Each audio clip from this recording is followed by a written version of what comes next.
Hello student, welcome to my channel. तो आज हम फिर से लेकर आए हैं क्लास 12th का जो है वो आपका ऑब्जेक्टिव क्वेश्चन को लेकर आए हैं, जो कि 2026 बोर्ड एग्जाम के लिए बहुत महत्वपूर्ण है। और टारगेट का भी सेट हम आपको बता रहे हैं, पीवाईक्यू के रूप में है।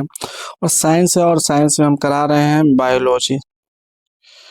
बायोलॉजी को हम करा रहे हैं, तो आप लोग इस वीडियो को पूरा देखिए। और कुल इसमें 69 प्रश्न है, और इस 69 प्रश्न को हम सरसरी निगाह से आपके सामने से बहुत ही फास्ट माध्यम से लेकर के आएंगे। और ये चैप्टर वाइज और टॉपिक वाइज जो है आपको दिया गया है।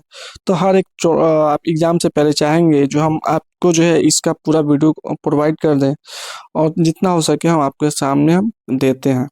तो आप पूरा देखिए वीडियो को। आज हम इस वीडियो में हम चैप्टर नंबर 3 की बात करेंगे। यहाँ पे चैप्टर नंबर 3 क्या है? मानव जनन है, यानी ह्यूमन रिप्रोडक्शन की बात कर रहे हैं यहाँ पे। और इसी का हम आज क्वेश्चन जो है 69 प्रश्न का हम लोग सॉल्व करके आपको देंगे। तो ये 69 प्रश्न में से आपको जो है 3 से 4 प्रश्न जो है आपको आ ही जाएंगे। तो चलिए अगला हम क्वेश्चन पे ही आ जाते हैं, टाइम ना बर्बाद करते हुए। कहता है निम्नलिखित में किसके द्वारा विकासशील शुक्राणु जो होता है पोषण प्राप्त करते हैं? तो किससे होगा? डायरेक्ट आंसर आपको बताते हैं, स्ट्रोली कोशिका के द्वारा होता है। आपके पास टाइम कम है, क्योंकि आपको अगर हम क्वेश्चन ऑप्शन बताएंगे तो आपका भी टाइम जो है ज़्यादा खराब होगा, इसलिए हम डायरेक्ट आंसर के साथ में आते हैं। चलिए दूसरा नंबर क्वेश्चन को हम लोग देख लेते हैं। कहता है निम्नलिखित में किस हार्मोन के द्वारा सर्तोली कोशिका का निर्माण होता है? किस हार्मोन के द्वारा सर्तोली कोशिका का निर्माण होता है? तो इसका आंसर आप लोग बताइए। एफएसएस कोशिका जो होता है, इससे क्या होता है? सर्तोली कोशिका का निर्माण होता है। फिर अगला क्वेश्चन, निम्नलिखित में से किस स्तर पर भ्रूण का स्थानांतरण फैलोपियन नलिका में या फैलोपियन ट्यूब में होता है? तो ये होता है युग्मज या 8 कोशिकीय भ्रूण के द्वारा यहाँ पे जो होता है फैलोपियन नलिका में किया जाता है। इसी के साथ चौथा क्वेश्चन को हम लोग देखते हैं। कहता है मनुष्य में शुक्राणु की क्षमता कहाँ विकसित होती है? यानी शुक्राणु का विकास जो होता है कहाँ पे होता है? तो स्त्री जनन मार्ग में होता है, क्षमता का विकास होता है। निम्नलिखित में किसके द्वारा जुड़वा भाइयों का विकास होता है? यानी जो डुप्लेक्स होते हैं, जुड़वा होते हैं, वो इसका विकास कैसे होता है? एक ही युग्मज से, दो युग्मज से? तो एक ही युग्मज से दो जुड़वा भाइयों का निर्माण होता है। निम्नलिखित कारा मनुष्य में निम्नलिखित में कौन सी कोशिका गतिशील कोशिका है? तो यहाँ पे कौन सी कोशिका कहेंगे? शुक्राणु कोशिका क्या होती है? गतिशील होती है। और अंडोत्सर्ग के पश्चात अंडाणु किस कोशिका समूह से घिरा रहता है? तो ये घिरा रहता है आपका अर्यकृत कोरोना रेडिएटा से। ठीक है, इससे ये घिरा हुआ होता है। 8 नंबर प्रश्न, निम्नलिखित में कौन कोशिका अगुणित है? कौन कोशिका अगुणित है? तो द्वितीयक अंडक जो है क्या अगुणित कोशिका है। फिर क्या सगर्भता के कितने माह के बाद भ्रूण के पाद और उंगलियां विकसित होती है? यानी गर्भ धारण करने के बाद कह रहा है कितने समय के बाद होता है भ्रूण जो होता है उसका पद और उंगली का निर्माण होता है? तो ये कितना होता है? 2 महीने के बाद हो जाता है, यानी 8 से 9 वीक में ये हो जाता है। अगला क्वेश्चन है, कहता निम्नलिखित में कौन भारी मात्रा में प्रोजेस्टेरॉन स्रावित करता है? सबसे ज्यादा मात्रा में कर रहा है प्रोजेस्टेरॉन कौन स्रावित करेगा? तो ये करेगा पीट पिंड करता है। शुक्राणु का संचलन किनके द्वारा होता है? तो ये होता है पृष्ठ के द्वारा होता है। फिर अगला प्रश्न को हम लोग देखेंगे इसी के साथ। कहता है जब नर आकृति में जब नर आकृति मादा से भिन्न होता है तब यह कहलाता है। तो ये क्या कहलाएगा? ये कहलाएगा यौन द्विरूपता कहलाता है। उसका क्या है? हिमोकोरियल आप्रा निम्नलिखित में किस में पाया जाता है? हिमोकोरियल आप्रा जो कहता है किस में पाया जाता है? तो ये मानव में पाया जाता है। जब मानव स्वास्थ्य पर तो अधिकतर क्या होगा? मानव से संबंधित ही होगा। कहता है एक स्वस्थ महिला का पूरा जीवन काल में उत्पन्न कुल अंडों की संख्या कितनी है? यानी तो ये अंडों की संख्या कितनी होती है? 400 ये अंडे का निर्माण पूरे अपने जीवन काल में करते हैं। फिर क्या है? गैस्ट्रुलेशन वह प्रक्रिया है जिसमें क्या होता है? कोशिका जो होता है कोशिकीय गति होती है। गैस्ट्रुलेशन की क्रिया में क्या होती है? कोशिकी की गति होती है। ऑप्शन नंबर सी सही आंसर है। फिर क्या ऑप्शन नंबर क्वेश्चन 16, स्तनधारियों में निषेचन यानी फर्टिलाइजेशन क्रिया संपन्न कहाँ होती है? तो ये कहाँ पे होगी? फैलोपियन नली में होगी, फैलोपियन ट्यूब में होगी। फिर क्या गर्भाशय किससे संबंधित है? तो गर्भाशय जो है मादा या स्त्री जनन तंत्र से संबंधित होती है। फिर क्या कोशिकीय अवस्था में भ्रूण क्या कहलाता है? कोशिकीय अवस्था में भ्रूण क्या कहलाता है? मॉरूला कहलाता है। आपसे क्वेश्चन पूछे कोशिकीय अवस्था में भ्रूण क्या कहलाएगा? तो मॉरूला कहलाएगा। चलो 19 प्रश्न देखते हैं। परिपक्व शुक्राणु के शेष पर एक टोपी नुमा संरचना पाई जाती है, यानी परिपक्व शुक्राणु जो होगा उसमें टोपी नुमा संरचना होती है। यानी अगर मान लीजिए ये शुक्राणु है और इसकी ऊपर क्या होती है, टोपी नुमा संरचना होती है, और यही क्या होता है, ये पूंछ होता है और आगे ये कैसे ये होता है। इसे क्या कहेंगे, एक्रोसोम कहेंगे। इसे क्या कहेंगे, एक्रोसोम कहेंगे। सर्टोली कोशिका सहायक होती है शुक्राणुओं के परिपक्व होने। सर्टोली कोशिका किसके सहायक होती है, शुक्राणुओं के परिपक्व होने में सहायक होती है।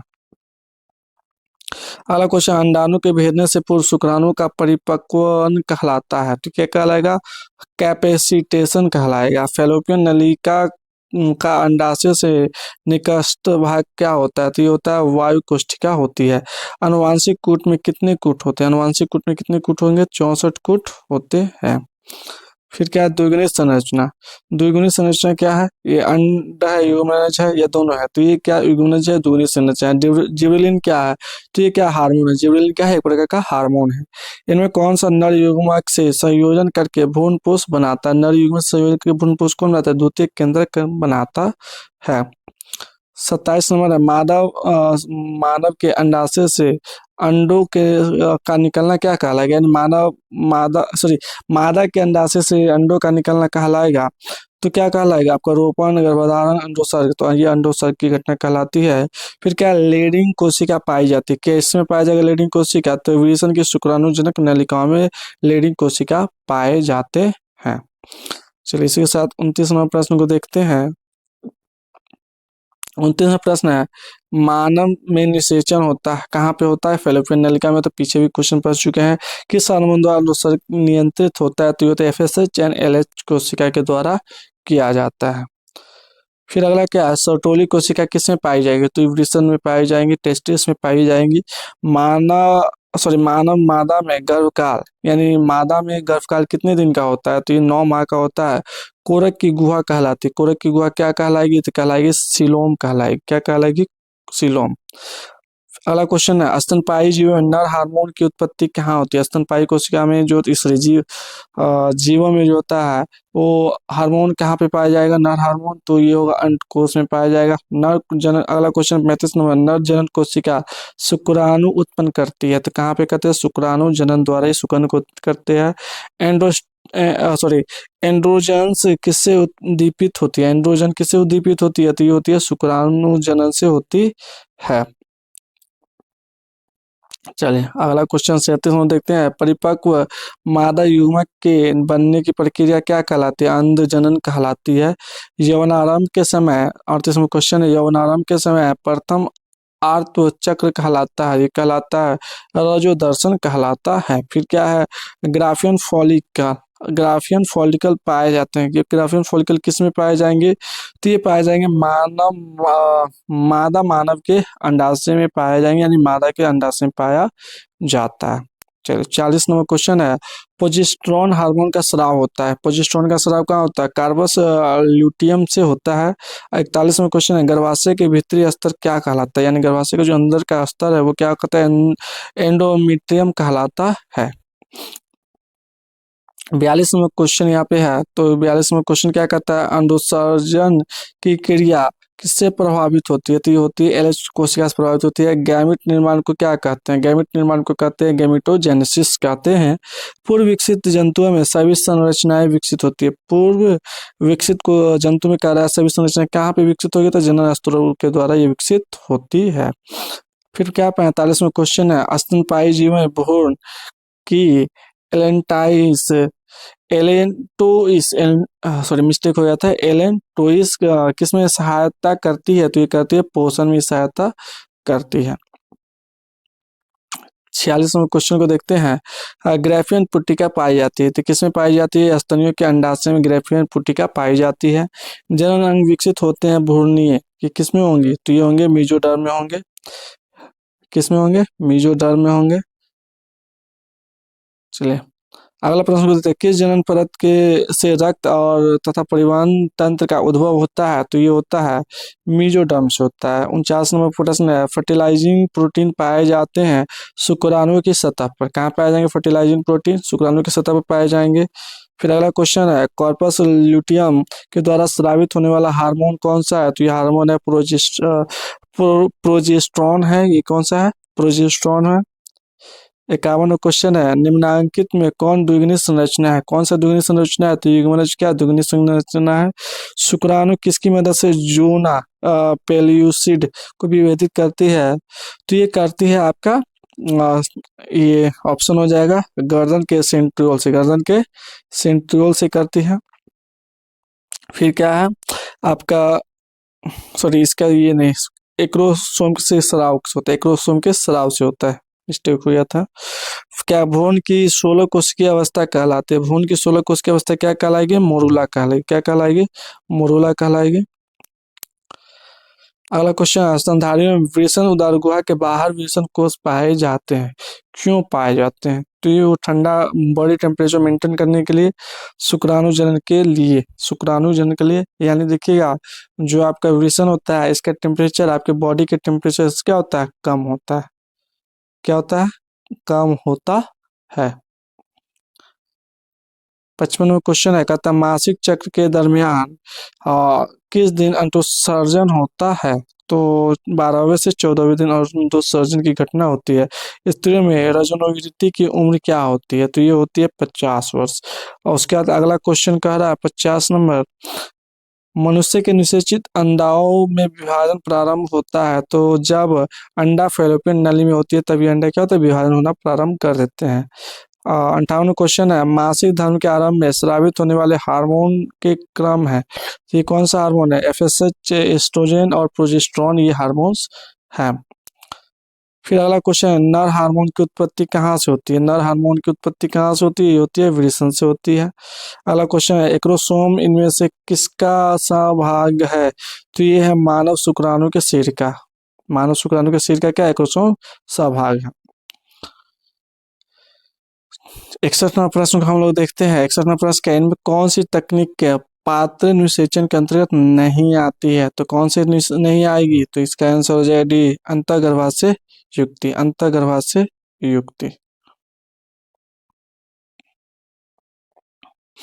आप लोग एक चीज बता देते हैं, ये आप लोग को सोच रहे होंगे यहाँ पे 2018 जो है वो 2018 सी दिया हुआ है, उसके बाद 2012 सॉरी 2022 में ए दिया हुआ है, ये क्या है? तो ये देखिए सेट है, ए बी सी डी जो सेट होते हैं वो सेट का नाम दिया है। सेट सी में जो है ये क्वेश्चन आया हुआ था, सेट ए में क्वेश्चन आया हुआ था, ये दिया हुआ, और इसमें कंफ्यूजन होने की कोई जरूरत नहीं है। फिर अगला प्रश्न है यहाँ पे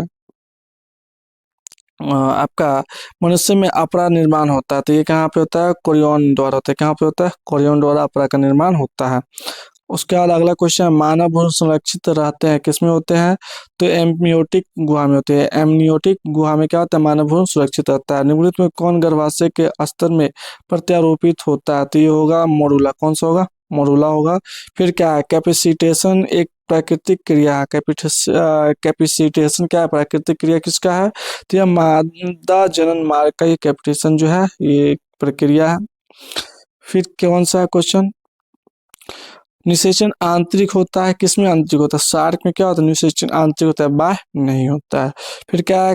टैप्टल कोशिका दर्शाती है, किसको दर्शाती है? दर्शाती है एंडोमाइटोसिस और बहुगुणिता को दर्शाती है, एंडोमाइटोसिस और बहुगुणिता को। 68वां प्रश्न को देखते हैं, एमनियोसेंटेसिस द्वारा विश्लेषण होता है, किसका होता है? एमनियोटिक द्रव का विश्लेषण किया जाता है। लास्ट क्वेश्चन है चैप्टर नंबर 3 का, मानव शुक्राणु के एक्रोसोम का निर्माण होता है कहाँ पे होगा? तो ये होगा गोल्जी कायम या गोल्जी उपकरण में होता है। तो आशा करते हैं वीडियो आपको अच्छा लगा। क्वेश्चन आपको 69 हम करा दिए हैं, कुछ मिस्टेक हुआ तो उसके लिए सॉरी। और अगला प्रश्न, अगला चैप्टर जो है जन स्वास्थ्य है, तो पूरा आप वीडियो को जरूर वॉच कीजिए, पुराने वीडियो को भी ऑब्जेक्टिव पूरा वॉच कर लीजिए, और नेक्स्ट वीडियोज आपका बहुत जल्द मिल जाएगा। तब तक के लिए जय हिंद।